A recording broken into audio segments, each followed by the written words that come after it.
we're not leaving because we don't know Jesus. We're leaving because we do. And we don't think the church is going to help us continue knowing him.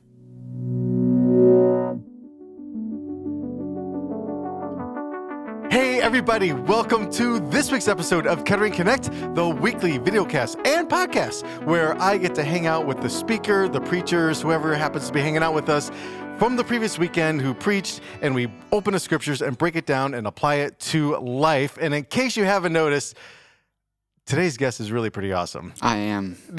And humble. Right? No, but he's got gorgeous long hair, which makes me covet. You should just know that. But he's got good style. And but he just spoke last week for us, and this is Toby Cambigue. So thank you so much, Toby, for being here. Hello, everybody.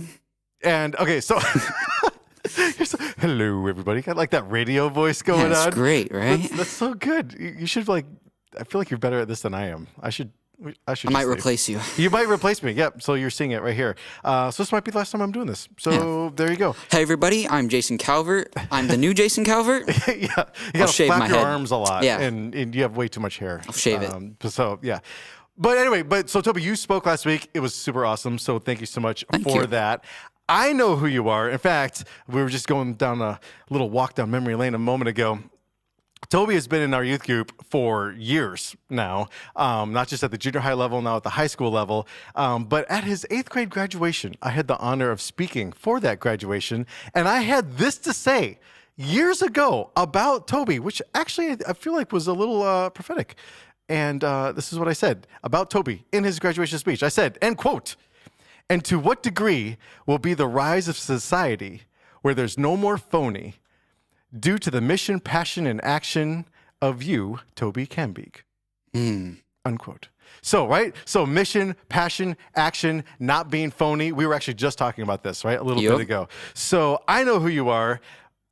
I'm sure there are people out there in internet land who are like, who's this random kid? Blah, blah, blah. Is he new to Kettering? So tell us, who are you? Where'd you come from? How did we ever meet? Tell us a little bit about your story. All right. Hello, everybody. I'm Toby Cambigue. Which I think, first of all, I think that's a great name. Tobin is such a powerful name. It's great. Toby's fine. It's good. But Tobin. Yeah, you just got to pull out the Tobin on him. Makes Dude, everybody think so different. Authoritative. Tobin. I think it's great. You should start rocking that. I should, but it's going to take a while. College, maybe. Yeah, I got to have a new group of people. Yeah. I'm from Georgia. I was born in Georgia. Spent the first 8 years in Georgia. I'm so sorry. I'm sure Georgia's great. Okay, I'm sure it's great. It's hot, though. And yeah, for sure. Has fire ants. I still have scars on my feet from the fire ants. But I moved here when I was 8 in 2nd grade, or 9 maybe, don't know. Went to church here as soon as we got here. I've been here for quite a while. Joined 413 right as it started. Went all the way through that into perichoresis. I help out with tech for perichoresis. That's me. And this is what you guys should know. Now, not only, right, because during COVID, right, we're doing online church and so forth, but you were actually super involved in online church. Now, people probably would never know it. This is probably one of your first, no, you did Kids Life, and you bought a snake once, which was really creepy. That was great. Yeah, I'm pretty sure I peed my pants. But oftentimes, you are on the other side of the camera. Yes. So tell everyone what you do. I help with tech. I help Alan Clark with that section of it. I started with the perichoresis bands and running the Sabbath schools. And then once COVID hit, I kind of graduated into helping with the recordings. And I did that for quite a while, stopped for a little bit, but hopefully now I'm back. Yeah.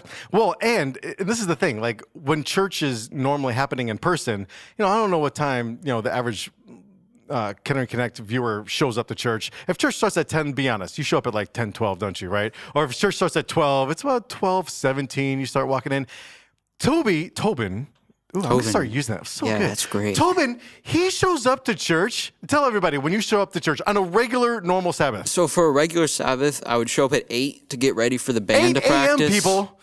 And then I usually would leave about, 12:31-ish, because you got to tear down from the band because there's stuff that happens in here.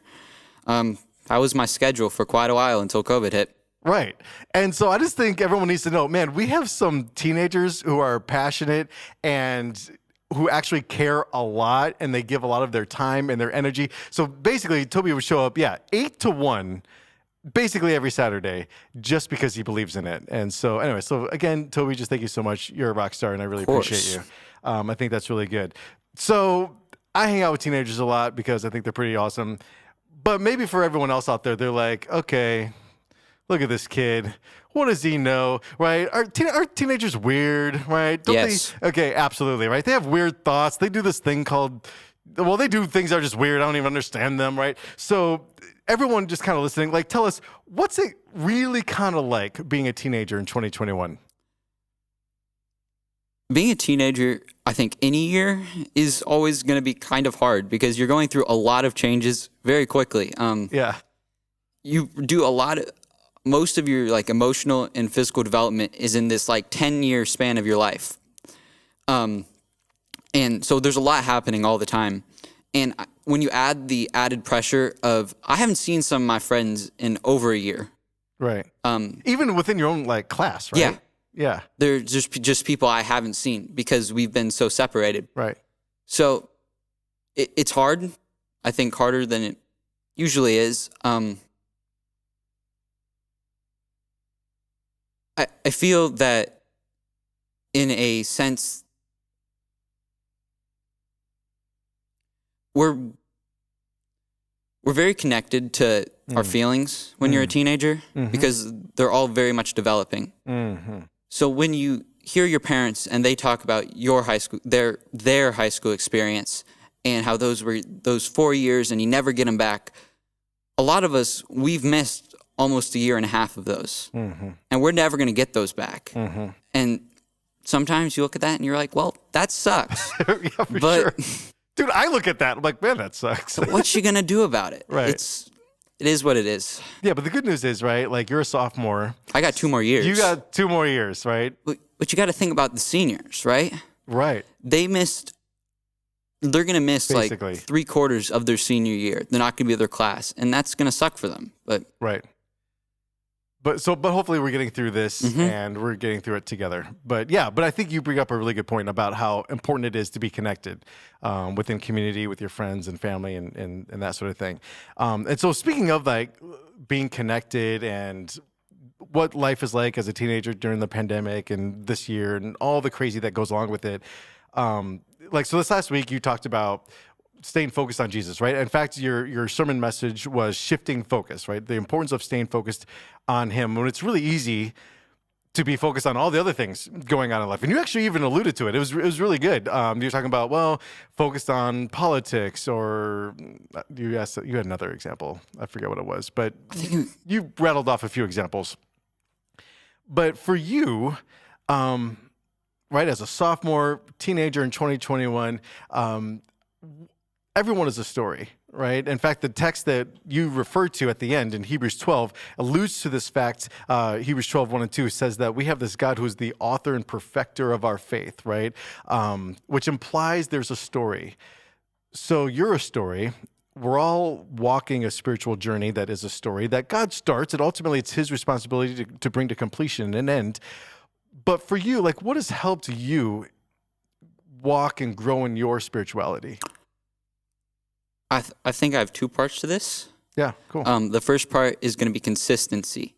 And the second part is community. You have to have consistent community. The consistency part is you just have to be consistently intentional about talking to and learning about Jesus. Because if you're not, it's just all going to go downhill. And it has to be a very intentional part of your life.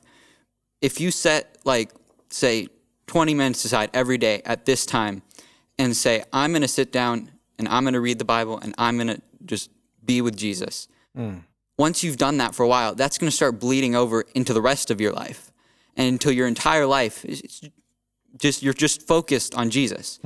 And in my opinion, that's the type of life I want to lead, a life focused entirely on Jesus. And then community. The Christian walk can be hard sometimes. There's a lot of stuff that gets in our way. I believe I said in my thing that Satan, he works all the time. Yeah, he said is 24/7. 24/7, 365 days a year. He is working to put stuff in your way. Right. And you just having a community that's going through the same things in you and that you can go for help and for just comfort when times are hard is really helpful. I have been very involved in perichoresis and 413 since it started, basically. And just that involvement around people. When I come in at 8, people start filtering in, and all those people are there for the same reason I am. They're here to make this space a space where people can come and they can focus and learn about Jesus. And it's really just a great feeling to know that you're a part of something like that. And I think that's how community can be really helpful, because everyone's in the same boat as you, and you're all trying to go down the same river. So even in the kayak. Oh, even in the kayak. Yeah. No, I think that's so good. And honestly, you're just like, my heart is full, because that's the whole reason why we do what we do. And, because even now during the pandemic, but clearly before the pandemic, dude, Toby, you would show up to like everything. Of course. Right? Like basically at church every single week, like we said, 8 to 1, not just there to absorb, but also to serve. But you show up every Wednesday night to Bible study, every Friday night that we have a Vespers, every Saturday night we do some sort of social, whatever. Like, you're just super involved. And what I find interesting is, dude, you're a teenager. There are millions of things you could be doing except hanging out at church, but you chose that.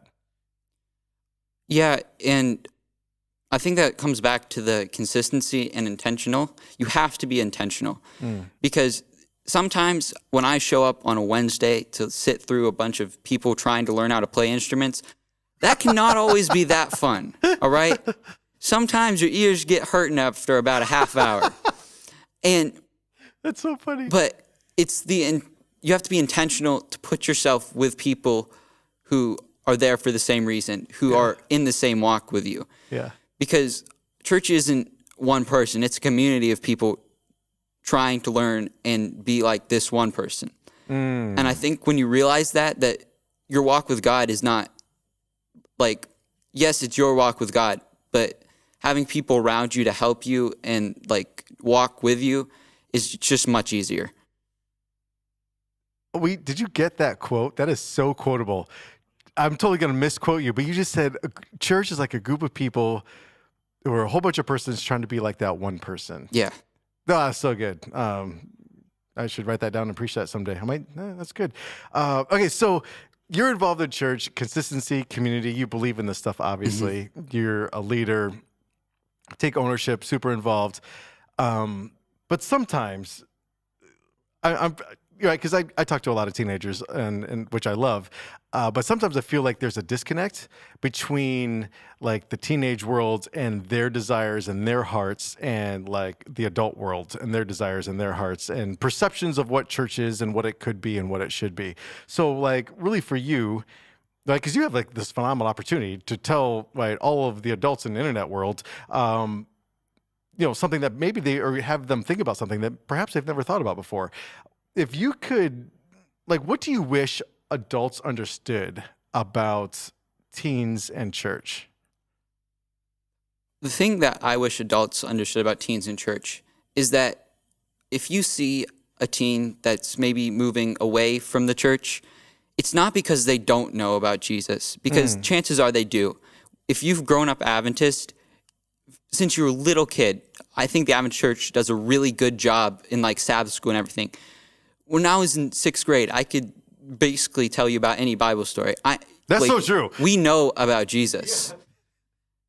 Yeah. And it's not because we don't know about Jesus that sometimes we feel pushed away from the church. It's because we do know about Jesus, and we see the church moving in a direction that maybe we're not comfortable with, or we don't see reflecting Jesus. And we're not feeling pushed away because we don't know. It's because we do, and we see it going in a direction that's not, and we want to help, and we want to like change it to make it more like Jesus, but we don't get a lot of recognition in the larger church body, because sorry to say it, but we're your future, right? Yeah. If the world keeps going as it is, one day all of you are going to be dead. And I'm going to be the one left. This just took a morbid turn. Oh, but it's yes. not morbid. No, it's good. It's just no, life. No, it's the truth. Yeah. But I feel like we need to be recognized as a part of the church body. And I don't feel like we always are. I feel like when adults sometimes think about church, they think about all the adults upstairs in the sanctuary, and all of us down here in the basement, we're kind of forgotten about and pushed aside. I don't think our church is doing that on a large capacity.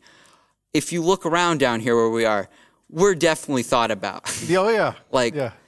Our youth group is thriving, but I just feel like we could get more recognition in our ideas and our the way we see Jesus. Sure.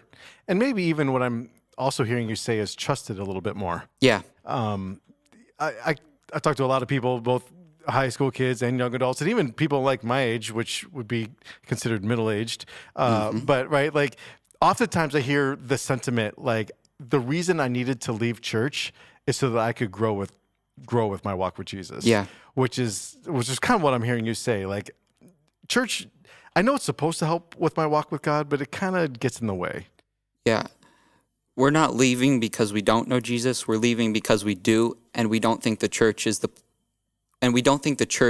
going to help us continue knowing him. Right. Oh, so that's like a fear, right? Yeah. But we can change it, right? We can Yes. make a difference. And I agree. This church, I've been at Kettering now for 4.5 years, going on 5 years. It's a long time. It's a long time, right? But I still, at a certain level, I still feel like I'm just getting started, right? Because our church, not to brag on our church a little bit, but they do actually care a lot about the youth, and they invest, like you said, in the youth center. I mean, not to put our own finances on blast, but the youth budget for our own church is significantly more than other ministry budgets because our church wants to invest in youth so much. But sometimes that doesn't always translate, right, into the practical, week by week, day by day type things. So anyway, I appreciate you sharing that. And I think, you're being really honest, and I appreciate that. So really in the end, kind of as we land this whole thing, like what's your desire for the future of church?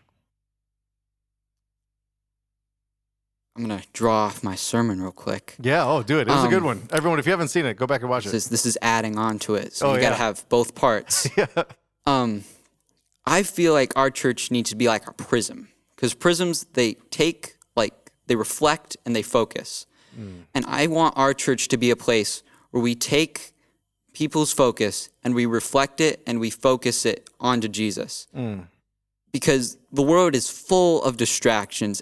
Like, I'm a teenage boy. I've had my fair share of distractions, like quite a few, and I've made mistakes. And that's drawing back, you have to be intentional at showing up. But if our church is a place where people can come and they're automatically, just by the environment, by the people, by just the whole vibe. Yeah, vibe. I don't know about that word. No, it's a good word. And just the Right now, I'm pretty sure someone's going to Google. Vibe. What is vibe? What is that? Anyway, okay, good. You gave them something to do. Yeah, keep going. It's your new vocabulary word. Yeah. But the whole vibe of church needs to be one that's conducive to focusing people on Jesus, because that's what we're about. Like, this isn't church so we can just focus on what does this story mean. Yes, that's great and all, and focusing on that part is good, but I feel like our main focus should be, let's take our eyes and our hearts and shift them to Jesus and do what he wants. Because how can you go wrong with having what Jesus is great, you guys. He's great. How are you going to go wrong with just focusing on him and doing what he wants you to do? Right. There's no going wrong with that. No, 100%. And which also means that he's doing stuff, right? Keeping our eyes focused on him means he's doing stuff in our world. He's doing stuff in our lives. And we should recognize that and move forward accordingly. So, no, I think it's really good. So thank you, Toby, again, for all that you do for our church, for Perichoresis, for 413. You're a great kid. And to your earlier comment, you were saying, eventually we're all going to die, and you're you're right. That was not supposed to be that dark. No, but it was good. But here's the point, I forget who first said it. I'm basically quoting someone else, but the sentiment was, we're always one generation away. Christianity is always one generation away from extinction. Yes. And I am confident and comfortable and excited about the future because I am convinced that, first of all, I think Jesus is going to come soon. But even if he doesn't, your generation, I feel, will continue the movement of Christianity. And it is a movement. That's the thing, right? Yeah. It's a movement where we're doing stuff. We're moving forward. We're not just stagnant, sitting around. When Christianity becomes stagnant, it's the day it dies. If we stop trying to move forward and learn more and just focus entirely on Jesus, if we just become this stagnant, we show up to church, we listen to a pastor preach, we go home, it has to continue. Right. You have to keep going. So you're just going through the motions. Yeah. It's not really a relationship, an ongoing relationship. So still good. Appreciate your message. Appreciate this time. You mind praying for us? Of course. As we end? Dear Jesus, help us to focus on you, because boy, do I need it sometimes, and I'm sure everybody else does too. Just come into our lives. There's a lot of stuff going on in the world, and a lot of it can be stressful, and your presence makes it a lot less stressful. And just thank you for being the creator of the universe, for being the author and perfecter of our faith. Just thank you for being you. Amen. Amen. Thank you so much, Toby. Everybody, in case you haven't learned that, teenagers are amazing. Be consistent in their life. Give them space and just listen to them. And the future is bright, right? We're moving forward together. It's good. So thanks so much for watching. This is all we got for this week. We'll see you next week. Goodbye.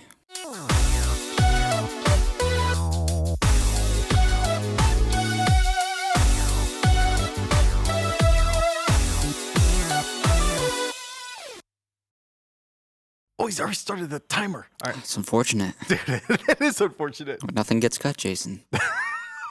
I know. Okay, you ready? Oh, there's a camera back there. Staring off into the darkness? Yeah, I do that.